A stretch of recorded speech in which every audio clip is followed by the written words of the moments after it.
So this is one of our first breakout sessions. It's a LEED GA prep introduction for the examination.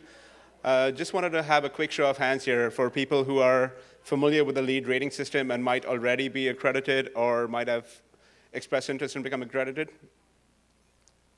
How many people are LEED accredited already? Are people familiar with the LEED process? Quite a few. So hopefully what we'll cover today will basically reinforce your information that you might already have about the LEED rating system. And for those of you who might be new to it, this might be a good icebreaker where you can understand what the LEED rating system and the LEED process is all about.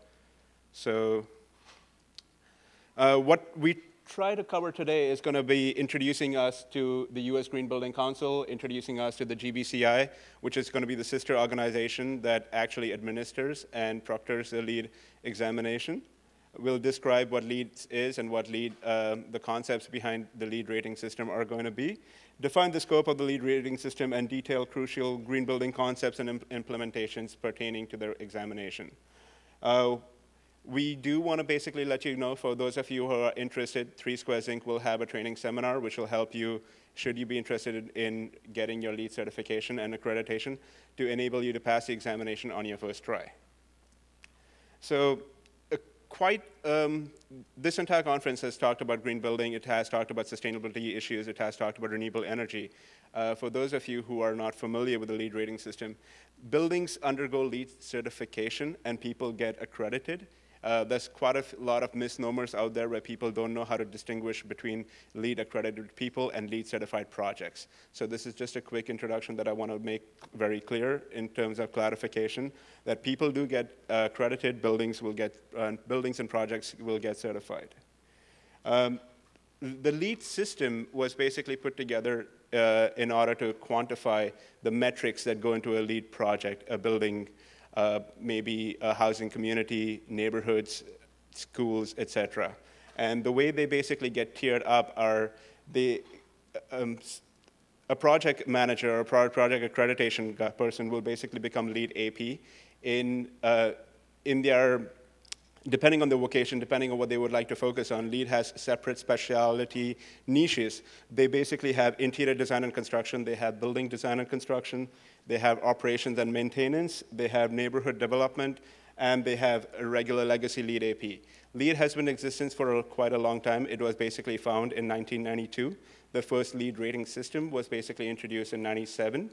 And over time, in 2009, it's basically evolved into being version 3, where they basically introduced niches: interior design and construction, building design and construction, LEED for schools, neighborhood development, etc.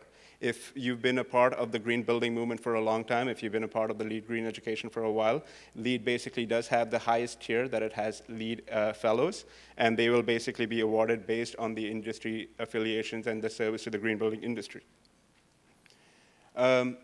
How do you basically go ahead and prepare for your LEED certification? You basically have 2 routes. One route is passing the LEED GA examination, which is what we're going to be talking about today. And the second route would be, after you basically pass the LEED GA, you might have to decide what your specialization would be, and then you would essentially pass another 2-hour examination, which would be a more inherent one, depending on your focus. It would be interior design, building construction, operation and maintenance, so on and so forth. So if you want to pass both of them together, it's one single 4-hour examination.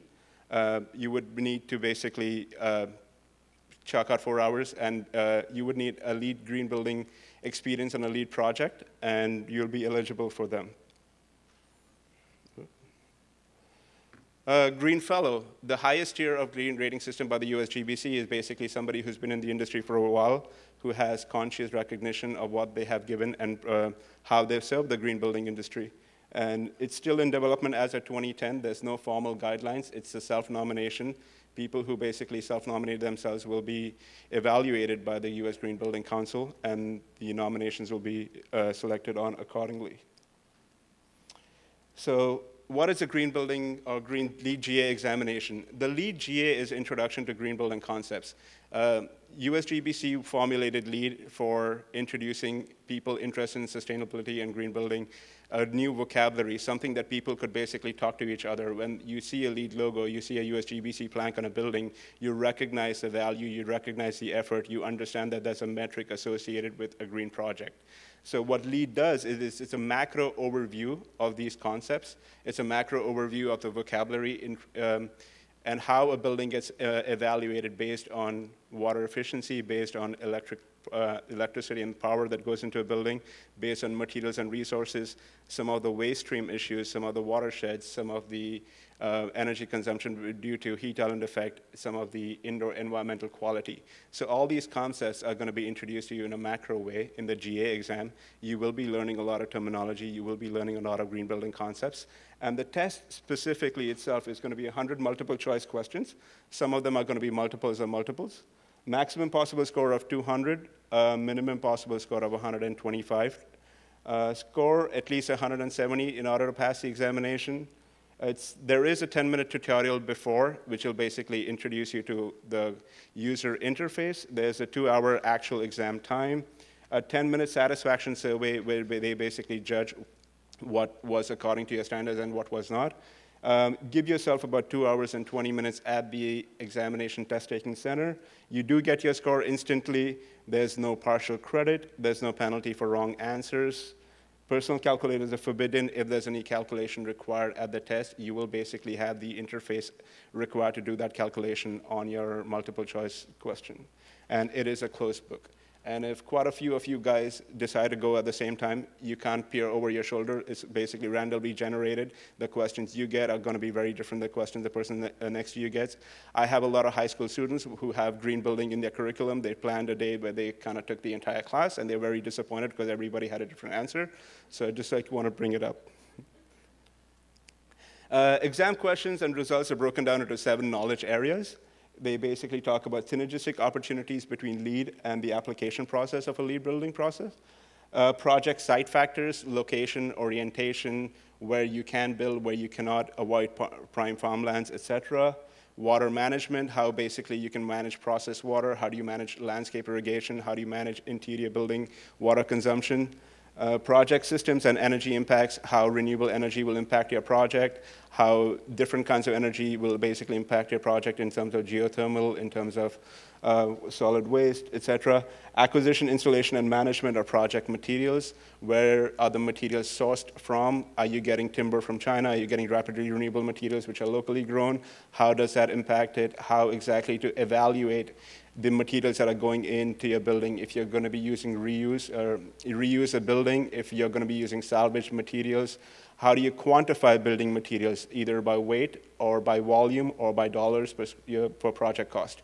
What is included? You basically, as far as the LEED project is concerned, we try not to include elevators, escalators, any long lead items which could skew material cost.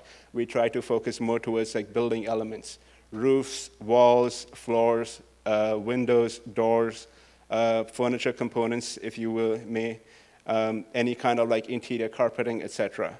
And what are the toxicity of the materials that are going to be going into is going to be talked about, how you evaluate the toxicity, what are the off-gassing requirements, how do you basically quantify that, how do you, what regulations do you adhere to, and what reference standards will basically determine what the minimum requirements for each one of these criteria are going to be.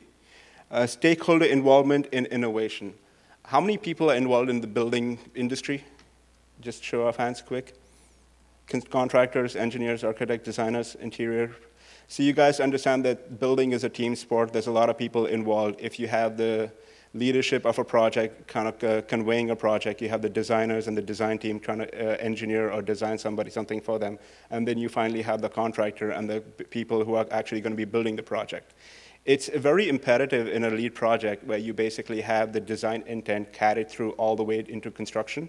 there is going to be somebody on board trying to like ensure that the design intent is carried through down to what exactly needs to be installed in a project. The contractor is going to be having a construction manual which actually talks about how sustainability measures are going to be implemented. You want to make sure if you're going to be designing a LEED building, a lot of your construction workers, while they're putting up insulation, are not going to be smoking on the construction site right before the insulation goes up, right before any kind of like fibrous materials of your project are going to be installed on the project. You want to make sure like the night before pouring foundation, a lot of the construction crews are going to have beer and like have beer cans in the trenches and have poor foundation over that. There's a lot of that, those stories that basically do come up in a LEED project. You want to not only educate the building owner based on what parameters he's going to be getting in terms of engaging in a green project, but you also want to ensure that the design intent that is conceived by the design team is carried forward through the construction workers. The neighbors of the project are going to be basically educated, and they tell them that this is going to be a sustainable project. You are going to be telling the facility manager in terms of how much energy incentives they're going to be getting, what kind of water saving measures they're going to be getting.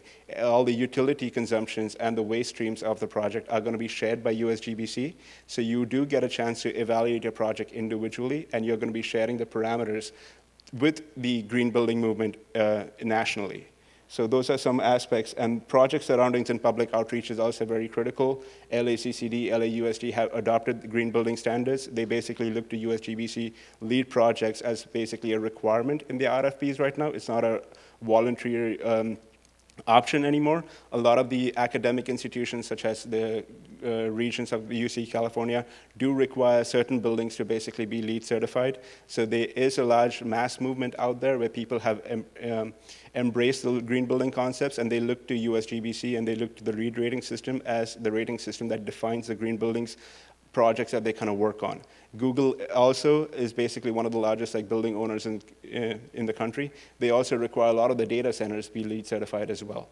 There's other rating agencies out there. There's Green Globes, there's Energy Star, but the most comprehensive one right now to date where people have adopted the most is going to be the LEED rating system.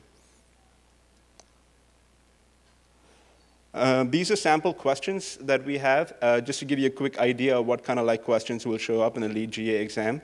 The question that I'm going to go through, so I just want you guys to take a quick moment to read the question.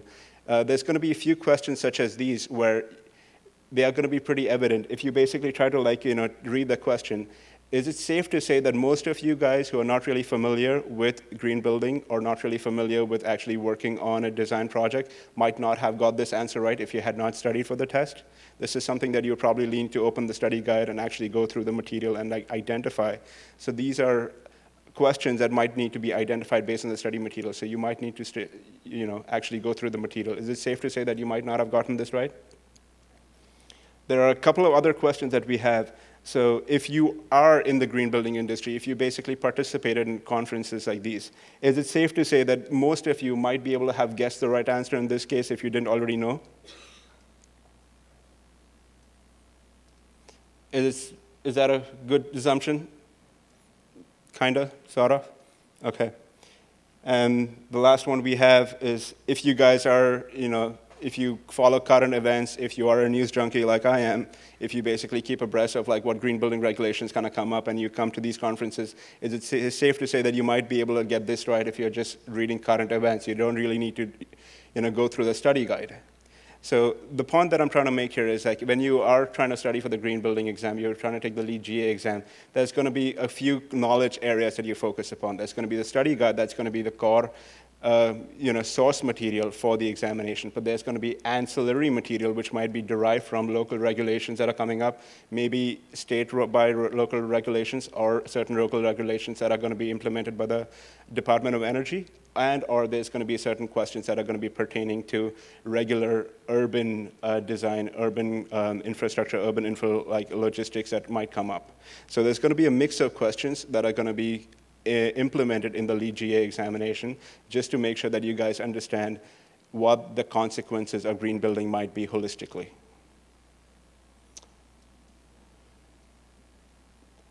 So Green building basics. So the question that everybody basically asks more is, why do we only do this for the green building industry? Why is it only for the construction industry?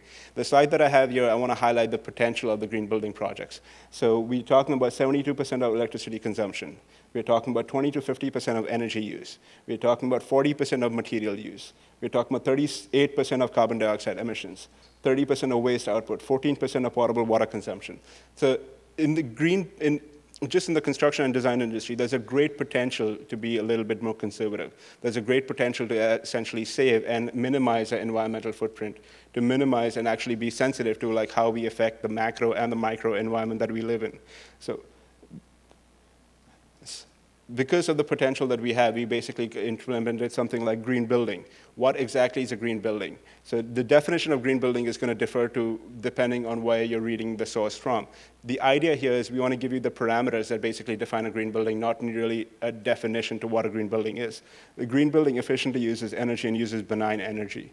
It conserves water, land, and materials. It's also known as sustainable or high-performance buildings, meeting the needs of today without compromising the needs of the future. It takes into consideration, is sensitive to occupant health, employee productivity, reduces waste and pollution, addresses a lifetime performance. So these are parameters of a green building, and these are basically responses and solutions to what the green building activities are today and in response to construction activities and the potential that we saw on the past slide. So little infographic that kind of shows you the certain aspects of the LEED rating system and how we can implement the green building practices that we talked about.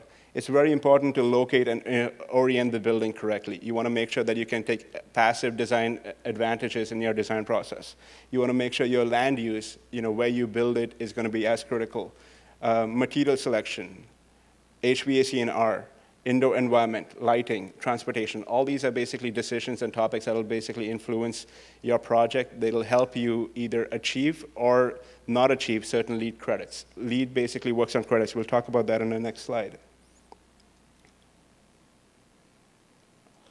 So a lot of you might be familiar with the design process. I have a slide up here which basically is a flow chart about how a green building process should typically work.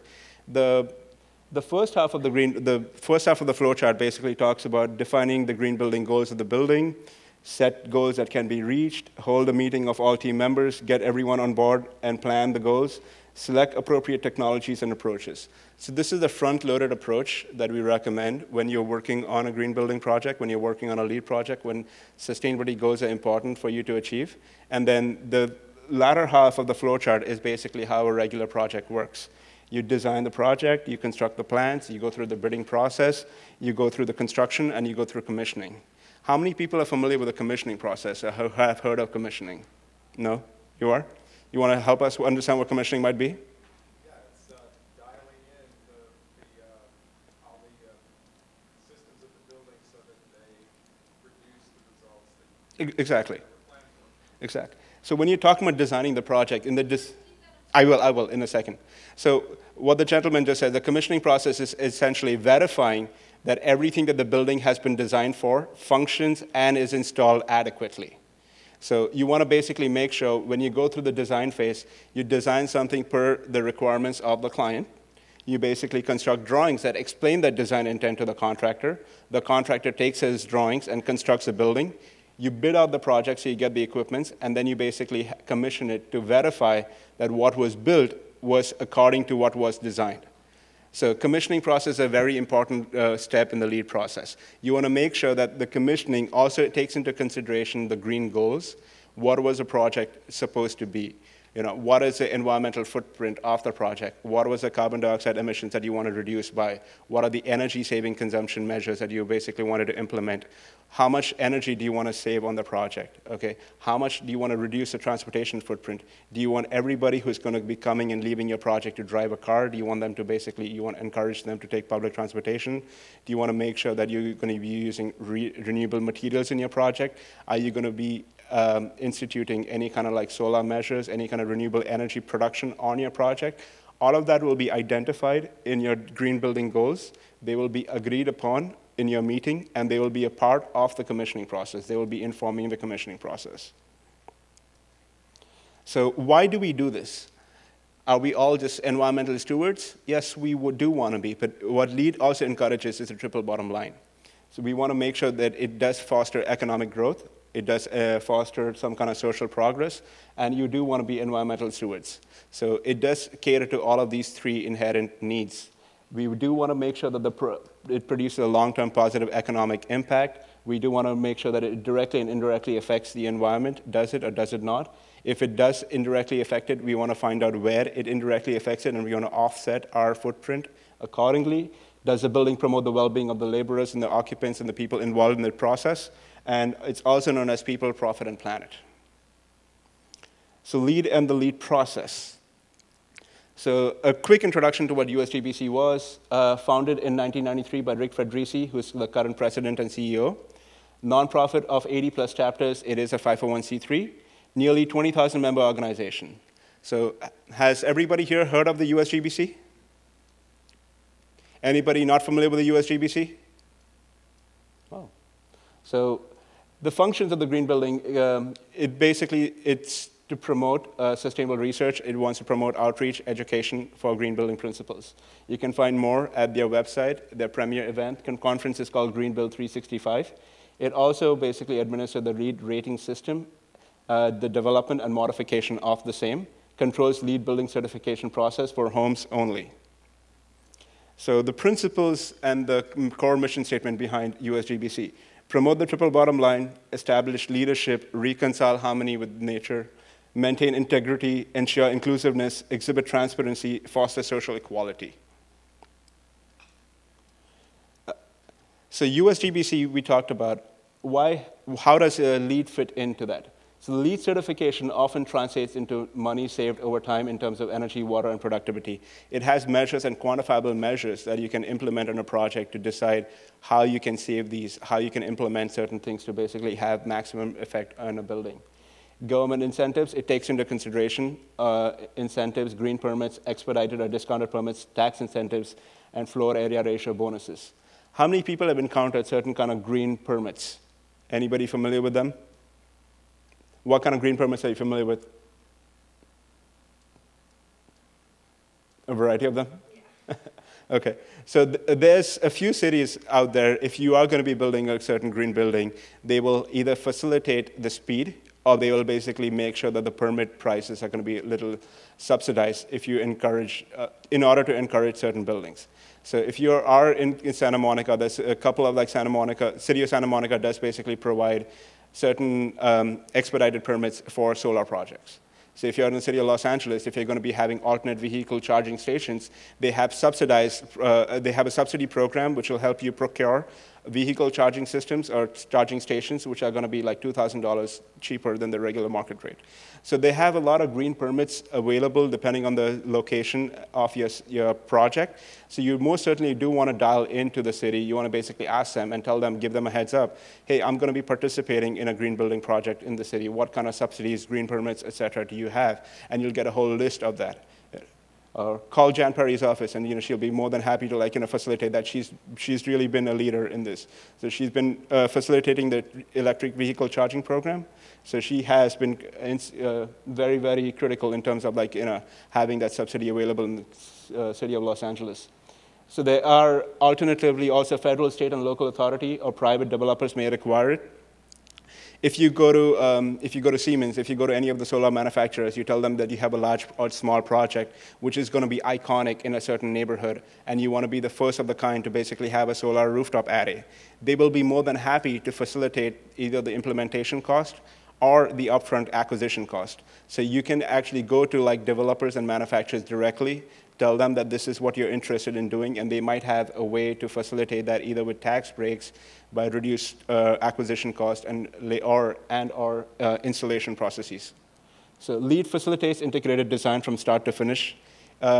Inherently, by working on a LEED project, you do have to work with a larger team. You're going to be working either with a LEED consultant or a LEED project administrator or somebody who's been a part of the LEED project before to facilitate the documentation proving to the USGBC or the GBCI that the principles have been met. Since it is a team sport, there's a little bit more work required by the architect, there's a little bit more work required by the structural engineer, the mechanical engineer, the electrical engineer. Everybody has to actually prove the specifications that they are basically coming up with in terms of what is required with the building is going to be meeting the LEED goals that have been decided and agreed upon.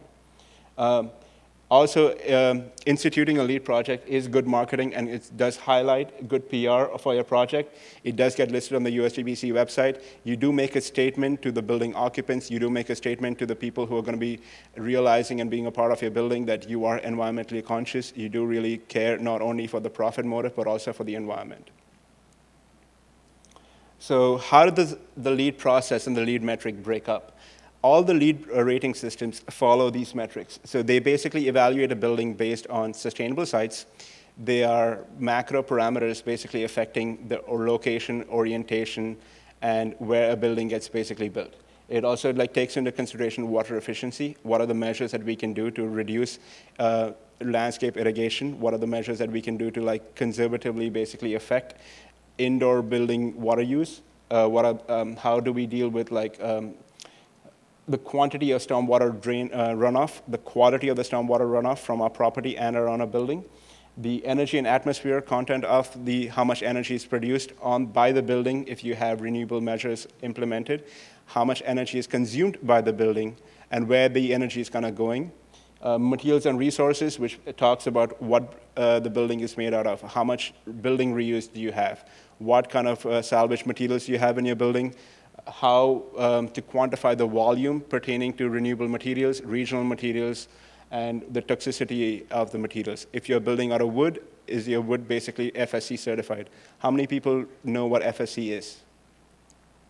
So it does talk about Forest Stewardship Council. It does basically give you props if you have sourced your materials coming from an FSC source. FSC source, for those of you who might not be familiar with, is basically an external rating agency which essentially ensures that the source of the wood is not coming from prime farmland. You're not going to be cutting down the Amazon to get your building products. It's coming up from certain designated areas which have been harvested or grown for construction purposes. So it's Forest Stewardship Council, that's a rating agency which basically ensures that the source of the material is basically coming from a harvestable source. Indoor environmental quality. So a lot of the complaints in maybe office building, even sometimes residential buildings, are to do with temperature, humidity, quality of air. We talked about SCA QMD who was here. But in buildings, you basically want to make sure that the indoor environmental quality is going to be beneficial to the occupants' health, and it's also going to be beneficial to their comfort. So what are the issues pertaining to humidity, temperature, flow rates, et cetera? You want to make sure the measures are kind of identified. If you do have a printing, if you have a copier in an office space, you want to make sure it's in a designated area. You do want to make sure that you don't really have materials in a school which are going to be off-gassing and affecting adversely the health of the students who are going to be there.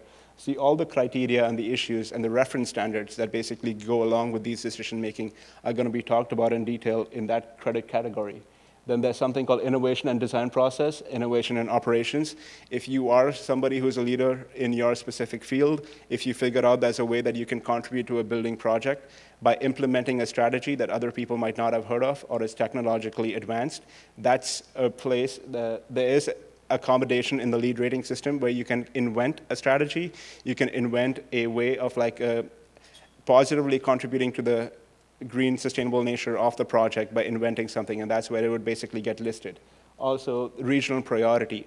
If you do locate your project in a certain region of the country, for example, if you want to, if you are embarking on a LEED project, it's not a blanket rating system. So if you follow certain strategies for a building in Boston, you might not have the same environmental requirements if the project is located in Los Angeles. If you basically do decide to achieve certain credits which are pertaining to some innovative way of having snow melt removal, which is very critical in Boston. And if you basically apply the same to a project in Los Angeles, it's not going to give you the same kind of bang for your buck. It's not going to be as pertinent to the location. If you basically focus more towards some kind of irrigation or some kind of drought-resistant planting in a project in Los Angeles, it's more regionally appropriate. So instead of going and doing your own research, when you go to USGBC's website, when you plug in a certain zip code, it'll tell you which are the pertinent credits for the location where your project is going to be proposed in. And if you try to achieve those credits, you get extra points because those are more regionally appropriate. So if you're building in downtown Los Angeles, for example, there's a lot of brownfield sites. If you do basically take a brownfield site and decide to basically remediate that in order to meet certain criteria that you might be involved in, you would get an additional point. If you're locating it in downtown Los Angeles and you try to reduce the energy impact of a building by reducing the heat island effect, you will get an extra point. If you basically try to reduce, if you take a mixed-use building which is abandoned in downtown Los Angeles and you try to have building reuse as a part of your project, you will get an extra point. If you implement certain kind of wastewater technologies in Seattle, for example, where they have a high rainfall, they don't really want all the rainfall to go in waste, you're implementing a way to have certain water harvestation principles and strategies, you will get an extra point. So regional priority credits basically look at certain projects, look at certain locations, and try to find out what is critical in that area and try to award you according to the critical factors. Smart location and linkages and education and awareness are certain credits which are very unique to homes and neighborhood developments. So if you're designing a LEED for homes project, if you're designing a LEED for neighborhood development project, those are attributes that you basically want to pay attention to. If you're designing a house, you want to make sure you have certain basic services within walking distance. LEED for homes or LEED for neighborhood development want you to basically be a better, smarter urban planner. They want you to locate certain residential opportunities or certain schools in a certain area where you can actually not need to get into the car and not discourage people from basically getting into their car to access basic services. Places of worship, banks, convenience stores, grocery stores, laundry services, etc. They want you to be able to walk to these places. Education and awareness. If you are buying a home which is basically LEED certified, LEED wants to encourage you to basically get a manual which talks about the warranties of the equipment. They want you to basically have operations manual on how to use something, how to service your what's in your project. They want you to have a bill of rights. They want you to know where the materials were sourced from. They want you to know when to change your filters. Everything that's basically going to be a part of your building, there'll basically be a manual, and you'll be given that. They want to educate the homeowner on how the building was designed, what the intended energy use is going to be, what the intended waste stream is going to be, what the intended water conservation strategies are, and essentially how your building breathes, lives, and is constructed. Green infrastructure and buildings and neighborhood connectivity, neighborhood pattern and design is something which is unique only for neighborhood development rating system. It talks about how your neighborhood is basically going to be located in parcels of land. So are you going to be basically building a brand new neighborhood somewhere out in the desert, and what the environmental footprint might be? For example, if you are Disney and if you really want to basically create a new housing scheme, if you go in the middle of the desert, what is the environmental footprint as opposed to basically locating the same project in an urban infill project? So if the way it decides to basically award you points is based on density. It talks about what density you will be creating and what density what your neighborhood density is going to be. Does it make sense to basically have a large development out in the desert and have roads, have your electric lines, etc., going all the way from the closest city, which might be 100 miles away, to a new development that you are trying to do? Or would it be more economical in terms of a green sustainability point of view to have that as an urban infill project? So it talks about parameters that can quantify and basically lead you to the right green decision. Neighborhood pattern and design follows the same thing. If you do basically decide to have an urban infill project, what are you going to be getting your utilities from? How does it basically connect to the neighborhood? How does it basically get power generation? How do you basically maximize your green building footprint based on the parcel that you have selected? So those are certain issues that you'll basically talk about when we do get into a LEED GA course. And this is a quick screenshot which kind of tells you, if you do get the study guide, how LEED credits are basically based. They'll talk about the credit or the category that we talked about, sustainable size, water efficiency, etc. It'll basically talk about the specific credit under that category. It'll talk about the intent. It'll talk about the requirements It'll talk about the environmental and economic issues that the credit is basically relating to. Related credits, if you do want to achieve a certain credit, how is that synonymous with another credit? Reference standards, implementation, exemplary performance, if you go above and beyond the requirements, how does that benefit your project if it's available? Timeline and team, who's responsible for achieving that credit, when in the design phase or the construction phase you would need to address that credit, the calculations required and/or the documentation required. So a quick example here, if you're talking about a new construction process, these are how the points are broken down. You have different credit categories. You have sustainable sites, water efficiency, energy and atmosphere, materials and resources, and indoor environmental quality. And you will see the corresponding points that they basically have and how it basically makes their total of 100 points. So you see very quickly that if you're constructing a new building, the focus area over here is going to be energy and atmosphere. So the amount of energy that's expended in building and operating that building is very, very critical. You have 35 points which are kind of allocated to that. So most of your decisions are going to be to conserve the energy in going into the construction and operation of the building. You want to make sure all the decisions you make in terms of lighting fixtures, the decisions you make in terms of like any kind of air handling and major electrical equipment are going to be critical. Operation and maintenance. So this is an existing building, and this shows you the points breakup. So if you notice really carefully, the water efficiency points here and the materials and resources points here are quite different from the ones that we had in new construction. So the water efficiency points here are 10, and the materials and resources are 14. And in an existing building, you'll notice that they're kind of switched around. The reason is, if you're basically trying to certify an existing building, the building is already there. The amount of materials that are going to be going into an existing building are not as many. In a new construction, you're going to have fresh materials. You're going to start from scratch. You're going to be adding all that. Chances are that an existing building has been built at least 5, 10, 20 years ago. You want to make sure that the standards that they were built on in terms of the uniform plumbing code or any kind of plumbing code requirements in terms of water conservation meet what is current. So you want to take the existing plumbing, you want to make sure you basically put either flow restrictors or aerators or change out certain water fixtures so you can basically make the building a little more water efficient than what it was designed to be when it was permitted. Those are the certain avenues that you want to quantify and you want to basically build upon. Also, the operation and maintenance of an existing building uses just as much power, if not more, than a new construction. So that's just as much. So those are the critical points that you want to hit. You want to try to maximize on water conservation strategies. You want to maximize on energy atmosphere strategies. LEED for Homes. LEED for Homes was introduced in 2009, so this is in its first beta version. The new update is going to be expected sometime in the middle of 2012, I believe somewhere between April and May. And you'll see that it doesn't really have a 100-point scale. It's basically off. It's a 136-point scale.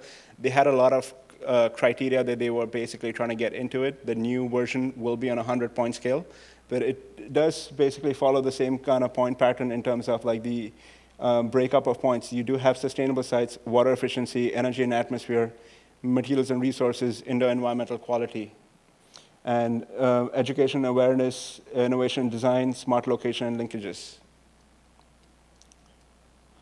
So the LEED certification levels. So baseline LEED certification is about 40 to 49 points.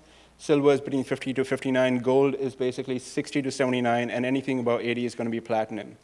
There's a really interesting document out there, if you guys want to make a note of it. It's basically called Cost of Green Revisited. It's a comprehensive survey. I'll repeat it. Cost of Green Revisited. If you just Google the document, I'm sure you'll get like a lot of hits, which will take you to the right. Davis Langdon, who is a cost estimator, basically put this really comprehensive report out, which basically talks about how and when, if you decide to implement a LEED project, how much does it cost? How much does it cost based on an actual project? And they came to the understanding that if you basically just use passive design features, a baseline LEED certified project costs exactly the same or even less in certain cases than a LEED project. As and when you try to implement certain green building technologies like solar power, renewable power, et cetera, and you try to aim for a silver project, a gold project, or a platinum project, the cost inherently increases. Unfortunately, the green building strategies that you have in terms of renewable power, or in green building strategies that you might have in terms of water conservation, wastewater technologies, cost a lot. The technologies haven't really grown to speed in order to basically balance out the consumer requirements. The more consumer requirements grow, the more people really want these technologies. I think the cost of the technologies will come down, just like the electric vehicles that we are basically seeing today. But if you want a baseline green certified LEED project, it costs you exactly the same than a regular project. So if you're not talking about solar panel arrays, if you're not talking about geothermal heat pumps, you're not talking about chill slabs, you're not really talking about certain really self-cleaning windows, et cetera, the cost of a green project is very competitive to traditional construction. As and when you try to achieve more points, it'll basically start, depending on where you are, depending on the availability of the materials, the cost does have a tendency to keep growing. So the LEED scorecard. How many people have seen a LEED scorecard before? So we have a few. So this is a screenshot of what a LEED scorecard is. I just zoomed in on the part that you basically mark yes, no, or maybe. If you do decide to implement a LEED project, or you're going to be a part of a LEED project, this is a scorecard that will be shared with you by the design team. So the scorecards are available for free at usgbc.org. Just go into the rating system and you'll get a scorecard. It's also known as a LEED checklist. It's critical for doing preliminary rating and targeting award level in-house coordination to identify what your strategies might be and what credits you do want to achieve. Pursuing 10% extra points beyond the target is recommended. In most cases, you never know when USGBC or GBCI might not agree with your documentation or might not basically think your strategy is valid in order to achieve a credit. So they might basically deny a certain credit. See, if credit level is important for you, you do want your project to be gold, or you do want your project to be platinum, you want to make sure that you basically account for certain buffer points that'll enable you to get the certification level without actually compromising on a certain credit. And the way it works is you can mark it yes, no, and maybe, like as you see on the columns on the right-hand side. So if you want your site selection, you are going to be you get 1 point under the yes. If you want brownfield redevelopment, you'll basically say maybe, et cetera, et cetera. That's a quick way to coordinate, and that's a quick way to assign tasks. So if you're working in a team where the mechanical engineer is going to be responsible for quite a few credits under energy and atmosphere, you're going to basically assign those credits to him, so he'll know which one he's responsible for basically meeting. Project resources. So next step, if you do decide to basically go ahead and study for the exam, the project resources, the reference guides are available from USGBC's website under the store. They are hard copies or searchable PDFs, if you would so choose. The erratas, which are constantly updated on a quarterly basis, are also available on the USGBC website. USGBC.org and gbci.org also has a lot of case studies. They do also have a lot of reports and researches that might be pertinent to the project that you might be working on. They have an online portal called LEED Online, if you want to basically see what their templates look like. If you are going to be working on a LEED project, if you want to document a LEED project, how does that interface work? LEED Online is a resource for you. And LEED credit scorecards are also available if you guys want to choose and see the checklist. And that's all I have. If you have any questions, I'll basically take questions now. One thing I wanted to share with you guys really quick, just is, can we scroll down? Just a tad bit. On my way over here, I was basically looking at I saw an article from Fast Company, which basically talks about the new upcoming LEED 2012 USGBC LEED rating system, and it talks about how that's going to be very interactive, and it's going to have real-time reporting. So if you scroll down just a little bit, and LEED 2012 is it's basically scheduled to go on as a beta later this year. I think it comes up in October, and they're eventually going to basically be having all new projects registered after January 2012 be a part of a LEED 2012 rating system. And really interestingly, it builds upon the Google Maps, for those of you who are familiar with Google Maps, and it basically accurately lists the energy consumption for neighboring buildings. If you are registered on a LEED building, if you've registered your project with USGBC, and if you want to see real-time data for comparable buildings, it will have the ability to give you the comparable data. So any project that has been certified, USGBC collects comparable data from them. It collects water consumption. It collects waste stream consumption or production. It collects any kind of like irrigation water, energy, etc. And it'll basically show you what a comparable building is basically having. So a lot of people have criticized USGBC and the LEED rating system for being very static. So once you design a project, you can pretty much try to manipulate certain credits because there's no fixed way of evaluating it. The new 2012 rating system has the ability to give you real-time analysis. So it actually goes into a comparable building and it'll show you what the comparable building is doing. That way you can make your design decision based on what kind of conservation you want. If you want to basically improve the energy conservation by 30%, 20%, 15%, what does that mean in kilowatts per hour? If you want to save the water requirements, what does that mean in gallons? That's going to be real-time data. That's going to be available for you for 2012. So if you guys just want to make a note of that, that's a really interesting article. It's on Fast Company. It's called LEED 2012 Rating System, so it might pop up. Everything that LEED does is in addition to what the city might require. So it's a really great question. LEED doesn't really like overtake or really doesn't like override any of the requirements that you might need to construct or alter a certain project. So if you do require like hearing from like the historical society, et cetera, you do need to fulfill your requirements before you try to engage in a LEED project. So everything that you do in terms of sustainability, everything that you do in terms of green building is going to be an additional service over and above any kind of permitting that you might require, any kind of like processing that you might have. If you want to deal with the Coastal Commission, for example, if you're by the coast, et cetera, this is going to be in addition to that. If the experience requirements, if you are part of the building industry, if you're architect, engineer, interior designer, or if you're related to the design team, you qualify to take the GA without any additional requirements. So you can take the GA test, and that'll basically pre-qualify you to take the LEED AP test. In order for you to take the AP, you do need experience on a certain LEED project, and/or you can take another additional class, which will basically bridge the difference between what you might know after the GA in order to take the AP test. Smart grids are really fantastic. I think City of San Francisco is kind of dabbling with that. Mountain View specifically, Cupertino as well, is kind of like trying to go into the smart grid system. And what that does is a feed-in tariff system.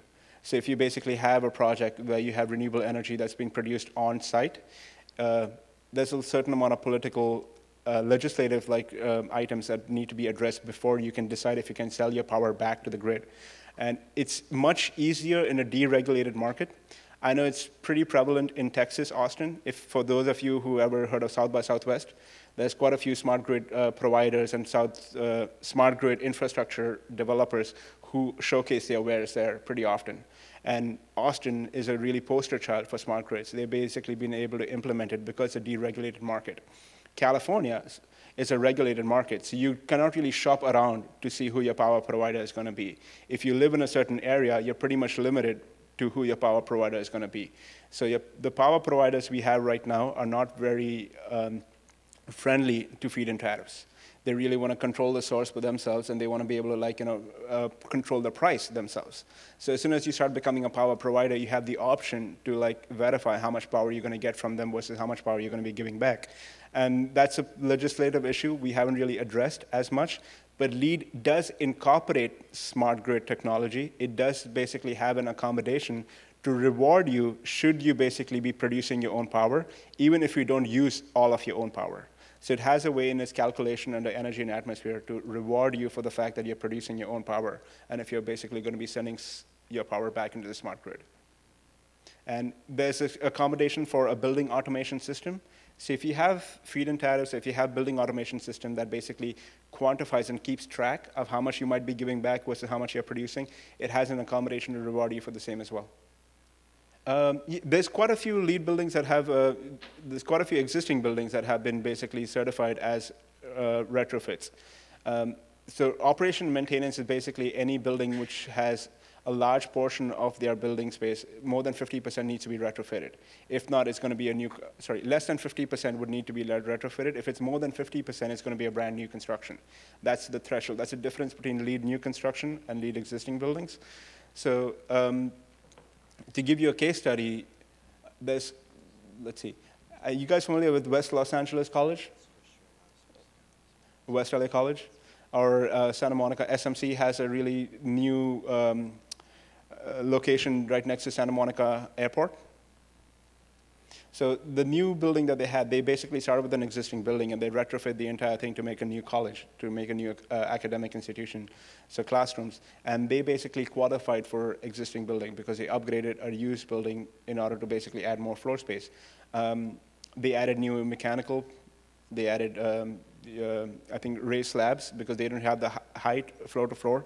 It used to be a building which didn't really have HVAC&R, and they basically had like this chill slab, raised slab to basically have HVAC in there. LEED existing buildings is more prevalent in the last couple of years because people are not building new projects as much. They're basically retrofitting more projects. There's a lot of empty building stock out there, so there's more people registering for existing building and O&M rating systems currently than there is not. I know Sacramento County has about like 5 projects that they just went through like LEED O&M. Most of the county buildings are trying to like achieve LEED O&M status. The 2 things to realize that makes existing building rating system different is it expires after 5 years. If you get if you get an existing building registered or LEED certified under LEED O&M, which is operation and maintenance, that certification expires after 5 years. You need to recertify the building at the end of 5 years. You do not need to pay for the recertification fee because you already paid for it once, but it does need to be, you do need to basically go back and reevaluate the building, ensuring that it's performing the way you have designed it to be. So because there's a certain amount of wear and tear, because the systems in the building kind of age, because the facility managers might change the logistics in which you're quantifying the building, maybe the use changes, maybe the number of occupants in the building change. There's a lot of variables. So operation and maintenance rating system is not once and for all. You do need to do it every 5 years. And a brand new building will only be, how would I say it? Brand new building is only eligible for operation and maintenance after 12 months of existence. So you need a certain amount of data on the building in terms of its consumption, and it needs to be at least 1 year long. That way you have seasonal variances addressed. You have the summertime maximum, you have the wintertime maximum, you have a range in which your building kind of operates before you can quantify what kind of like additional benefits and strategies you can implement for O&M. So it's the only rating system which has an expiration date, and it's the only rating system which can be renewed. Yes, there is. I apologize. I kind of scroll through that really quickly. There is a continuing education requirement, about 15 credit units every 2 years. And if you become a LEED AP, that's a 30 hours of continuing education unit requirement every 2 years. So a course like this one would qualify a certain amount of hours for you. That's a great question. I can tell you, not only from just the article, but I can tell you from personal experience because I was part of the advisory group who recommended changes for the 2012. It often happens in the REED, especially in the REED certification and in the LEED requirements. What it was designed for doesn't really manifest itself when it gets adopted. And when it gets adopted, the requirements kind of like change based on what the market would like. But to answer your question, yes, that has been taken. There was a wish list for people who are engaging in LEED projects, and they basically recommended a lot of changes, and that's what you see in the 2012 because those recommendations have been implemented and they manifest themselves in the new rating system. So a lot of the clients, a lot of the owners, and a lot of the owners' representatives really want to figure out what the benefit is to them after they paid the additional cost for a LEED building, and they want it to be justified. Because if certain, for example, LAX, if they basically put a $500,000 solar panel array on LAX, they want to make sure that LAWA, okay, we are actually saving money.